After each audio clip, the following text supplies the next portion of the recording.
হাইকোর্টের সাময়িক স্বস্তি অভিনেতা তথা খড়গপুর বিজেপি বিধায়ক হিরণ চট্টোপাধ্যায়ের। দ্বিতীয় বিয়ে সংক্রান্ত ঘটনায় প্রথম স্ত্রী এবং কন্যা হিরণের বিরুদ্ধে প্রতারণা ও বৈবাহিক আইন ভঙ্গের অভিযোগ তুলে থানায় এফআইআর দায়ের করেন। গ্রেপ্তারের আশঙ্কা করে কলকাতা হাইকোর্টে আগাম জামিনের আবেদন করেছিলেন হিরণ।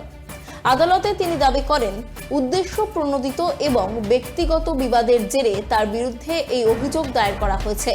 সেই সঙ্গে আদালতকে আশ্বস্ত করে হিরণের আইনজীবী জানান, তদন্তে হিরণ পূর্ণ সহযোগিতা করবেন এবং প্রয়োজনে তদন্তকারী আধিকারিকের সামনে হাজিরাও দেবেন। বুধবার হিরণের আগাম জামিনের আবেদন মঞ্জুর করলেন হাইকোর্টের বিচারপতি জয় সেনগুপ্ত এবং প্রতি 15 দিন অন্তর তদন্তকারী অফিসারের কাছে হিরণকে হাজিরা দেওয়ারও নির্দেশ দিয়েছে আদালত। ফলে আপাতত গ্রেপ্তারের আশঙ্কা কাটল এবং সাময়িক স্বস্তি পেলেন বিজেপি বিধায়ক। তবে আইনি সুরক্ষা পেলেও এদিন আদালত পরিষ্কার জানিয়ে দিয়েছে, মূল মামলার শুনানি এবং তদন্ত যেমন চলছে তেমনই চলবে। নিম্ন আদালতে মামলার অগ্রগতি ও তদন্তের গতি প্রকৃতির ওপর নির্ভর করবে পরবর্তী পদক্ষেপ।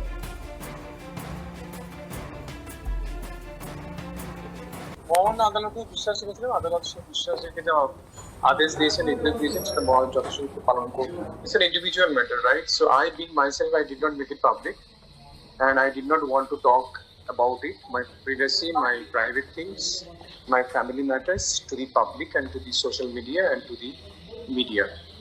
So as I respect you, I also want you to respect me back. প্রথমেই আমি বলবো যে জামিন কারা নেয়? যারা পাপ কাজ করে তারাই নেয় না। মানে আমি, তুমি, আমরা যারা সাধারণ জীবনযাপন করি, পবিত্রভাবে থাকি, আমাদের তো জামিন নিতে লাগে না। নিশ্চয়ই কিছু গর্হিত অন্যায় করেছে বলেই আমাদের মানে আমি ওর এগেনস্টে গিয়ে করেছি। তো উনি, আমাকে তো এফআইআর করতে হতো না, কোর্টেও যেতে হতো না, তাহলে তো উনি প্রমাণ করে দিক না উনি করেননি।